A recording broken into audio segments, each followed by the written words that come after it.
Hello guys, it's Master Assassin here, and today we are going to be ranking every single Assassin's Creed game. Well, no RPGs, just the actually good games. So yeah, let's start off with number 9. Also guys, I wanted to say thank you to Altair Stealth.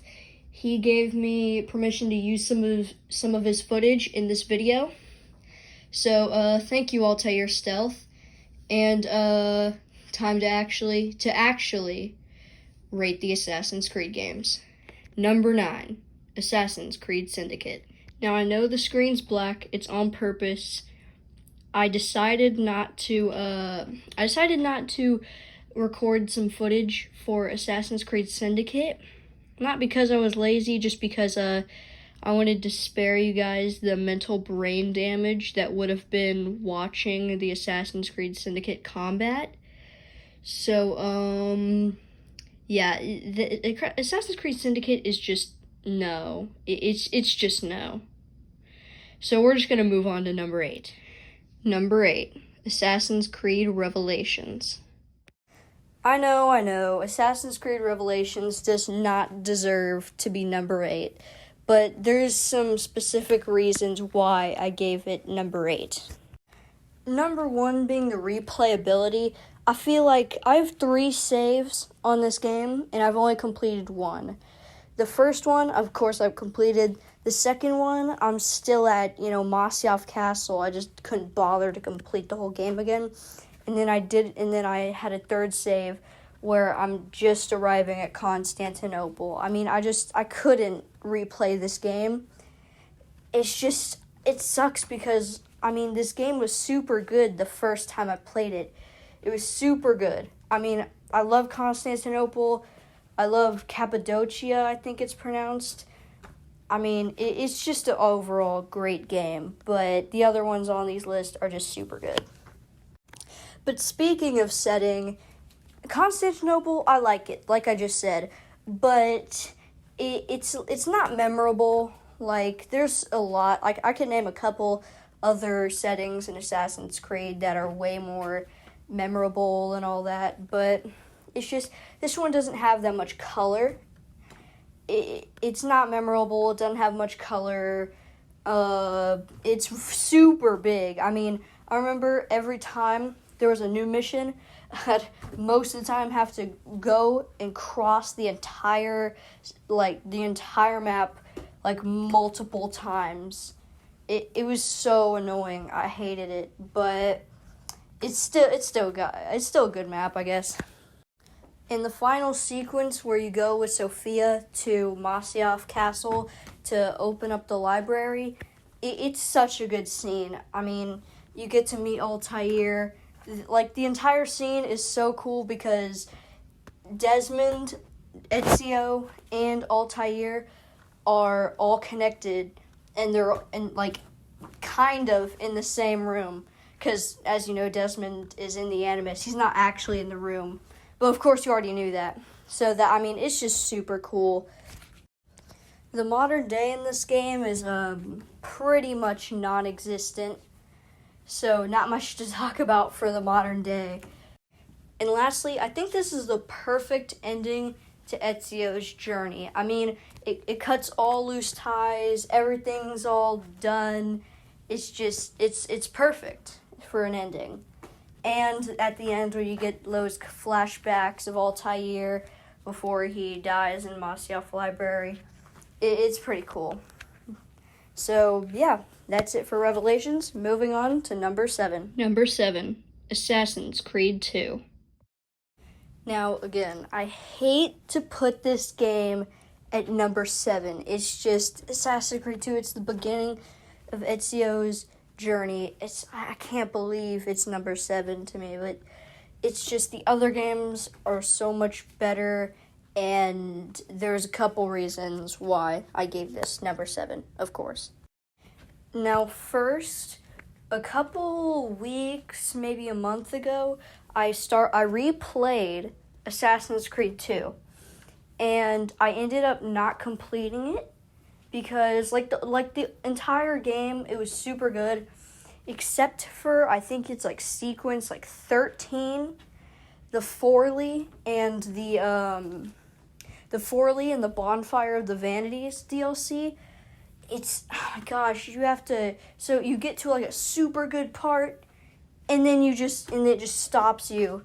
And what's stupid is you go to Forley with the Apple of Eden, so you can like give it to Forley to protect the apple, which is stupid because they could have just put it in Monteriggioni. Like, it's the home of the assassins. Why does Forley need to protect the apple when they can just put it in like that secret, like, where you go to get the Altair armor, the like the little weird library bookcase thing that opens up, you put all the seals in, you get his armor. Why don't they just hide it in that thing? Like, nobody knows about it, and nobody's gonna know about it.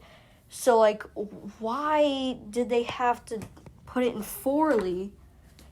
It just shows it's a stupid idea, because I'm pretty sure in the exact same sequence, maybe even the exact same memory, the apple gets stolen by Savonarola. I don't know how to pronounce it.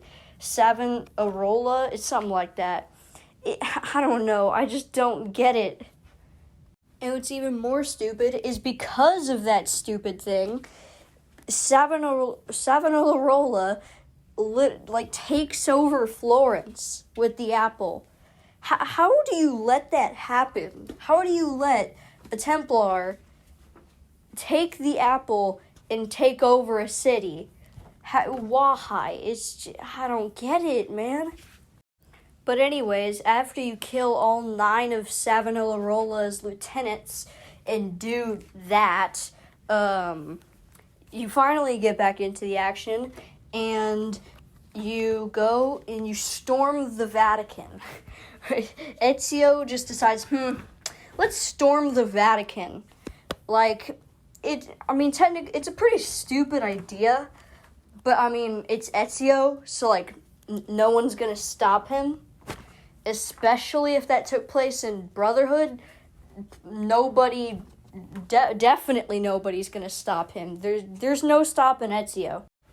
But after you fist fight Rodrigo Borgia in the weird Isu vault, then it opens up and you get that weird scene with Minerva and Ezio and Desmond where Ezio doesn't. I don't think he really catches on.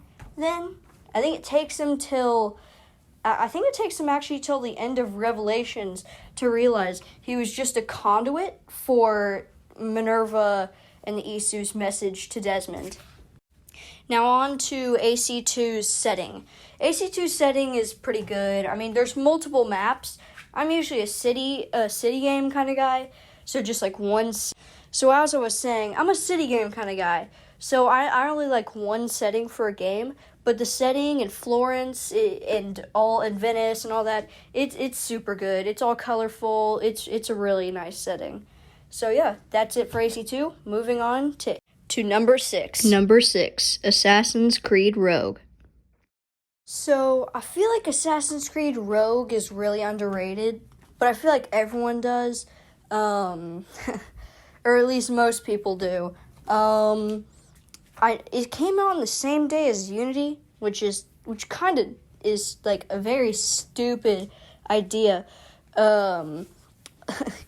As one of my favorite YouTubers said, if they literally just released Rogue in 2014 and then waited to release Unity a year later, there would have been less bugs. And most people would have already played Rogue, so they would have known the story. Because as you know, at the end of Rogue, Shay Patrick Cormac kills Charles Dorian, Arno's father. So, but what's really cool is during the mission, as you'll see in maybe a couple of minutes, you get to see, Arno and Elise in the weird checkerboard floor room in Versailles. So that's pretty cool. It is really cool to see, Versailles in Rogue.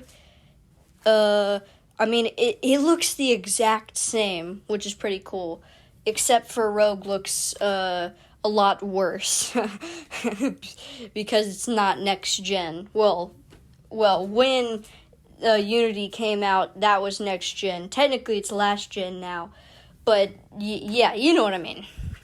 Now, this is the only game that isn't, like, based off its setting. Like, Unity, oh, that's the France game. Assassin's Creed 3, oh, yeah, that's, well, I guess it doesn't really work for that, but, like, AC1, that's the, you know what I mean. No one says, like, oh, yeah, Rogue is the game where you're in, like, the Atlantic or whatever.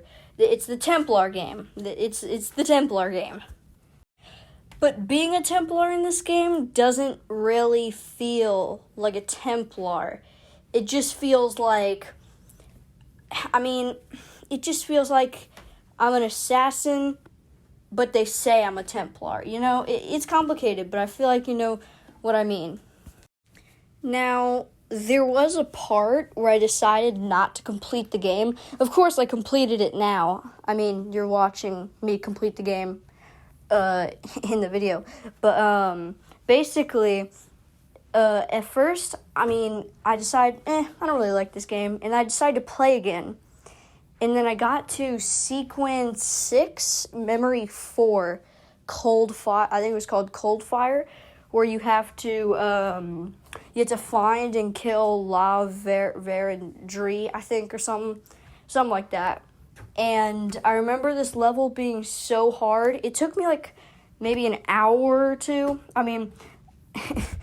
It made me want to tear my hair out. Like, I hated it so much. But I realized then it's probably because I decided, never to upgrade my ship. Of course, I had upgraded it a little bit, but I didn't really focus on upgrading my ship, which was probably a bad idea. And I spent like maybe a day getting all the supplies to upgrade my ship. And then it wasn't easy, but I did it. So, that was pretty cool. I guess. Now, I'm pretty sure you guys already knew this, but this game uses a lot from Black Flag. Like, a lot. I just recently completed Black Flag. It takes a lot from Black Flag. It's basically Black Flag 2. So, but yeah. Now, the combat in this game is super good, probably because it's pretty much just copied from AC Black Flag. But, what was stupid for me the entire game is, so I started Black Flag maybe like a couple days ago, and, basically what happened was, in the middle of the game, it said, go into your, like, I had to hunt for some, like, iguana and a rabbit hare, no, ocelot and iguana, and then it was like, okay, now go to your crafting and, craft a health upgrade. And I was like, oh, cool, there's health upgrades in this game, in Black Flag. And I was like, wait, I'm pretty sure there's a crafting menu in AC Rogue. And I was like, please do not tell me I really almost completed, or I completed the entire game without knowing there was a health upgrade in Rogue. And that's exactly what I did. So I have the least amount of health. I don't know. I don't know what I was thinking. But, it's kind of a feat. I completed the game without any health upgrades, I guess. I don't know. This game is really polished. There is no bugs I came encountered with. It was perfectly smooth. Especially, I don't know about, the original, but I have the remastered version, and that definitely doesn't have any bugs. So, that's cool. But what sucks is that this game is just super short. This game, it takes about as long as when you realize you're about to sneeze to when you actually do sneeze. Like, it doesn't take that long at all. Like, you could probably complete it in a day. I mean, I'm pretty sure I completed this in a shorter time than it takes to go to school and get home. I mean, it's a very short game. I love the assassins that come out of like bushes and those what are those, the haystacks in the little carts. It's pretty cool. I mean, I did hate, as you can see in this a little bit, I hate like going somewhere and then an assassin just drops right on top of me and lowers my health down to like 1. Oh my gosh. What's weird is in this one, I'm pretty sure most of the time I could just, put my, do the compass thingy. Once I see where it is, I just, get my hidden blades out, get a little bit towards it. And once it comes out, I, frantically press X until you kill the assassin. For some reason, that didn't work. Maybe it's because the swords are slower than the hidden blades. I have no clue, but I don't know. I mean, it's not a bad feature, but it's also not the best, I guess, in my eyes. Now, I didn't feel anything that, I didn't, during the story, I didn't renovate anything. I didn't take any forts besides the ones I actually had to. I mean, the fort I'm taking down in this video was only because of the video. I mean, I didn't have any other reason to do these, so I feel like that's all I can really talk about AC Rogue. So, moving on to number 5. Number 5, Assassin's Creed Black Flag. Now, for Assassin's Creed Black Flag, there's not really much to say because Rogue's pretty much like a copy and paste of Black Flag. So it's not like everything I'd be saying in here is just going to be like Rogue again. So, not really much to say about this. So it sucks to say because I love this game, but we're just going to have to move on to number 4. Number 4, Assassin's Creed Unity. Now, Unity is by far my most played Assassin's Creed game. Mainly because, I really like the progression system. I like the ranks that you'd get. That was one of my favorite parts. To get from recruit to legend. I am a legend in this. I'm a legend in Unity. It took me a while. I actually posted a video of the fastest way to get Creed points. So you guys can go watch that if you want. It's me showing you how to get the most Creed points / me showing you me getting legend. So that's pretty cool. You should check it out. Now, I don't know what to say about the stealth and the health and the whatever things. How you can get it's also the first game to get to, use microtransactions, but we're off topic right now. So basically, I really like how, I don't know. I really don't know what to say about the gear and stuff. My gear, in case you want to know, is full legendary Sans Culotte armor for maximum stealth. It's pretty good. You don't really need anything else but stealth. It's like, why do you need health?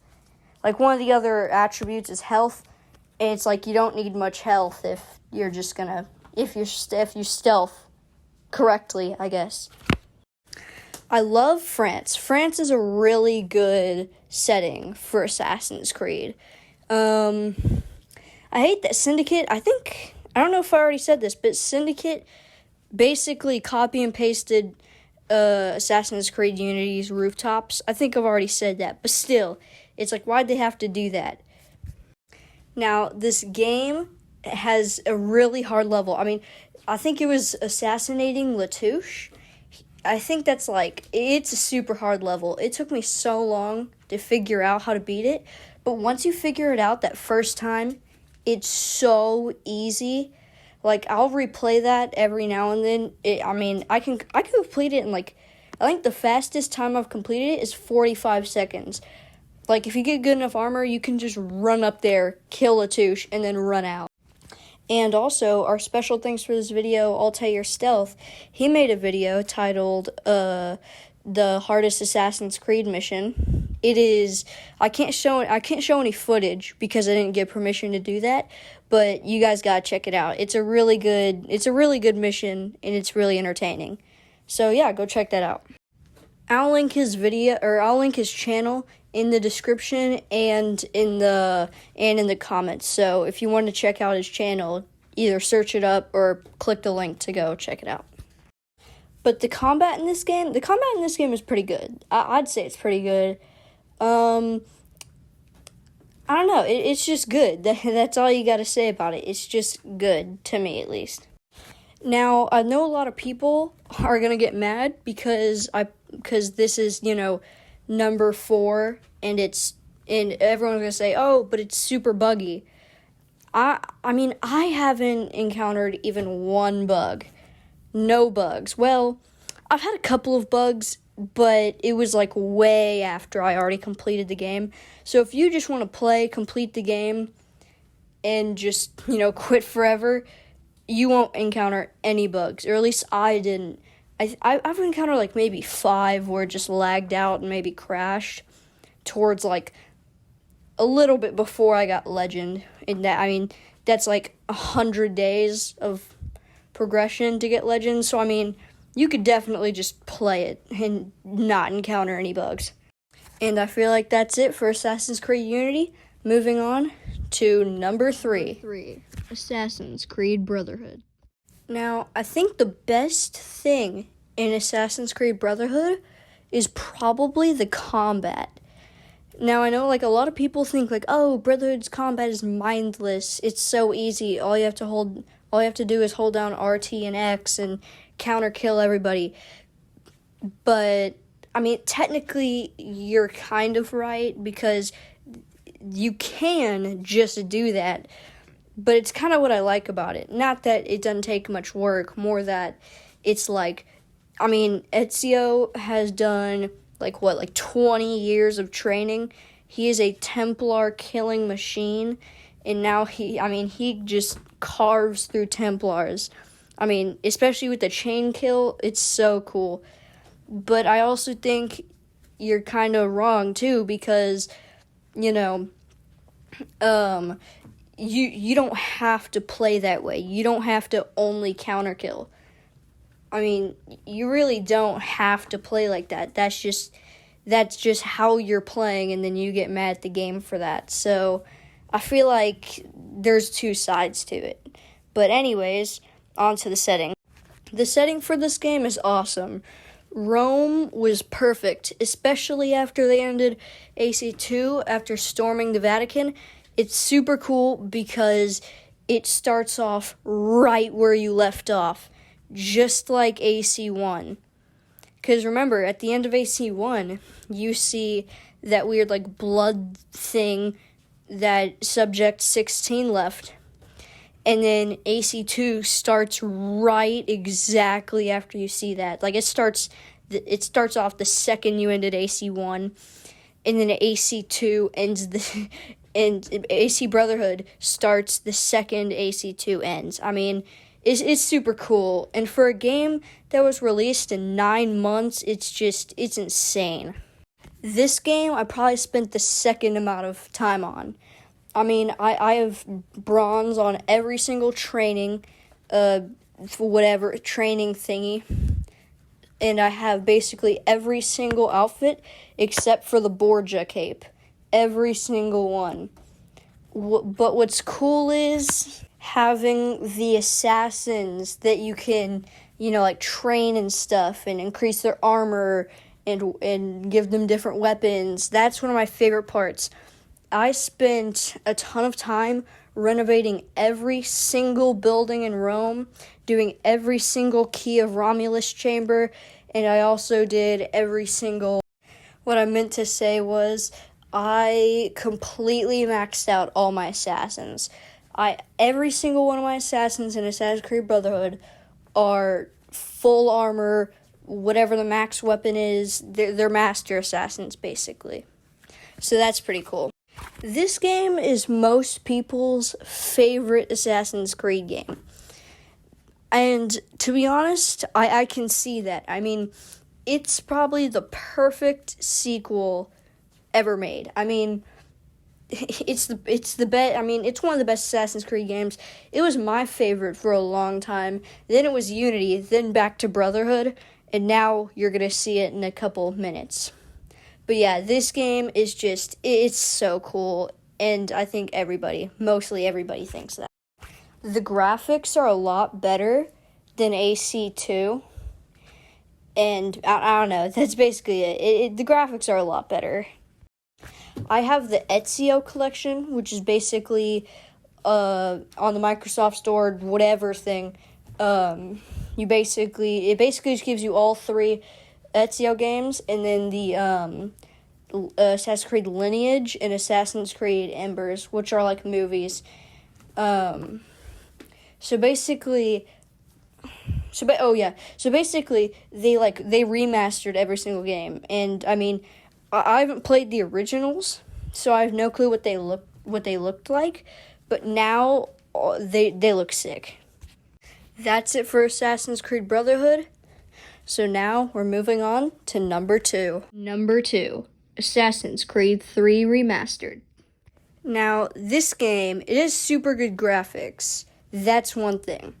But this is a really big point in Assassin's Creed, mainly because, like we had the end for Ezio's journey, this is the end of Desmond's journey. He's been training for 5 games now, including this one.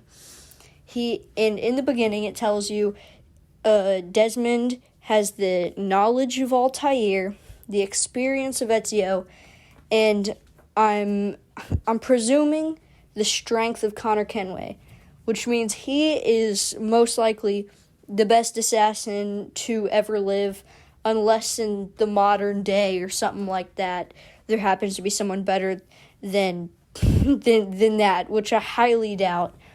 But I mean, in this, it's super cool because the combat's super good, and it's oh my gosh, Desmond gets to go on some real assassin missions. It took him this long to go on some real assassin missions, and it's super fun. There's the subway, the stadium, and my favorite, at the end of the game, or near the end of the game, you get to storm Abstergo.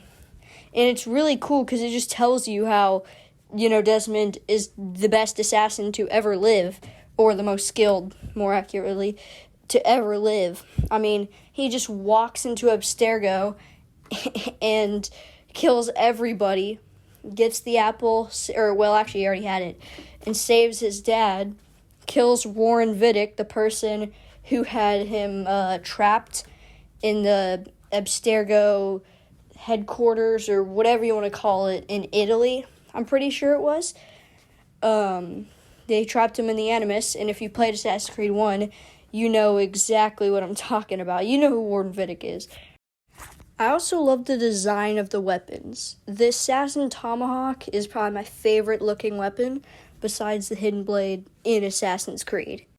I feel like a lot of people put this at like the bottom of their list. I think one of the reasons might be because it's like, Desmond started with Altair, who is the best assassin to ever live, well, second to Desmond, at least now. And then, and then he did Ezio, Altair, then Ezio, and it feels out of place, Altair, Ezio, and then Connor Kenway. Like, at first I was like, why Connor Kenway? It's so random. Altair, Ezio, and then Connor Kenway. But after I played it, it's just, I have a lot of respect for Connor Kenway as a character. He's super good.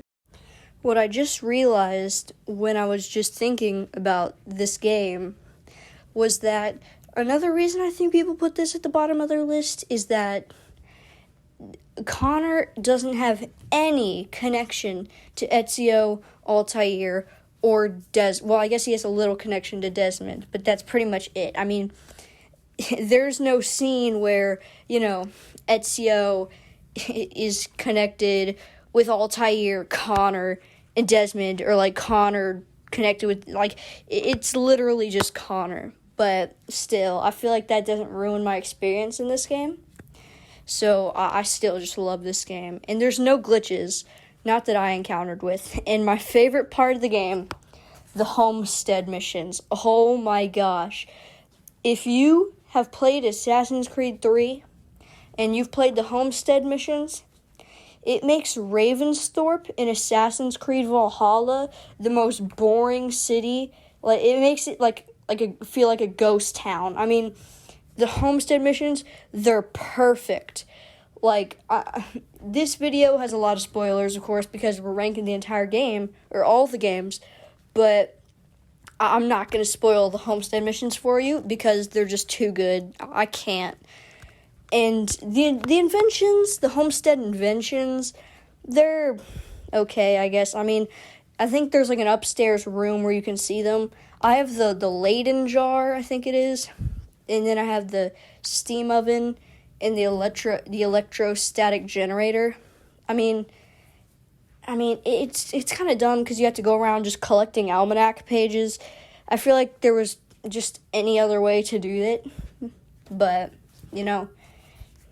And I love Connor Kenway's robes, especially the other dyed ones that you can get in New York and Boston. There's a black and red one, and there's a white and red one, and the one you get for completing Sequence 5, the blue and white one. My favorite, I don't know, it has to be between the white and red and the blue and white, because I feel like Connor's character just kind of fits the blue and white, but also, white and red are assassin colors, so, it was kind of hard to choose. So sometimes I'll pick white and red, sometimes I'll pick blue and white. It really depends on the day. But with that said, moving on to my favorite Assassin's Creed game. You probably already know what it is. Number 1, Assassin's Creed.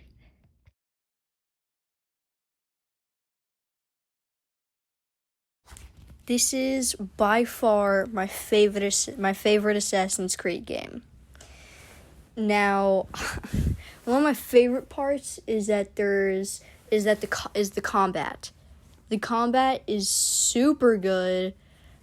It is just counter kill combat, but it's so fluid. And a lot of people say that AC2's graphics are better than AC1, and I guess you're kind of right in a way. But I feel like the quality or the fidelity of AC1 is a little bit higher, or it looks a little bit better to me. Mainly because Ezio's games just look, or at least the first one mainly, the first Ezio game looks kind of like an oil painting. But still good graphics, especially for 2007. This game has amazing graphics, and I love the progression, I love the character development. At first, Altair goes from, arrogant and brash to, a good assassin, he was already a good assassin, but you know what I mean. He developed a ton, and he even made up to Malik. It's insane. At the very beginning, Altair's arrogance is what got Malik's brother killed and Malik's arm severed. It's insane how they made up. So that's also pretty cool. And I love how the entire game, they're more at the end, they're playing around with how maybe the assassins aren't always the good guys. Maybe it's not just black and white, but gray. So that's pretty cool. I like how they did that thing, or I like how they made all the cutscenes in Engine, so you can like move your camera around or move Altair around. That's pretty cool. But I really like the glitches in the cutscenes. There's like a lot of them in that whatever it's called whenever you assassinate somebody like a big target, you get that weird thing where they talk to the guy they just killed. That thing, it's usually that thing where I see the most glitches. You press any button and it like gives you this cool other cinematic part of it. I haven't got all of them, but I have a feeling it would get kind of like annoying if you were just like, like I'm on controller, so I always have my hands on the controller, but if I was on keyboard and mouse, then I feel like, whenever it's a cutscene, I like to just sit back and watch it, and then every time a glitch comes up, I just press the space bar or something like that. I feel like it'd get a little bit annoying. Now, as a lot of people know, the modern day is super good. It was the first modern day to ever exist, and it left us all, or at least I think it left us all waiting for, another one. But what else is cool is that Ubisoft, in the 15th year anniversary, was hinting at, or presumably hinting at a remake for the first game. That, I mean, if there really is a remake for this game coming out, I mean, I have to get it. Like, I mean, if they're also gonna like fix some glitches, I don't think there were any glitches, but if there was that I didn't encounter, they're probably gonna fix it, which is gonna be really cool. And I can't wait to see this in like 4K HDR. I mean, it'll be cool. It'll be super cool. So I can't wait for that if it's true. Apparently, I think they're gonna talk about it. It was either like September 5th or it was like a week after that, something like that. But it's gonna be super cool. But anyways, I think that's all from me, and I'm gonna leave you guys to watch the rest of this AC1 gameplay. Credit to Altair Stealth, like it showed in the bottom left corner at the very beginning. See ya.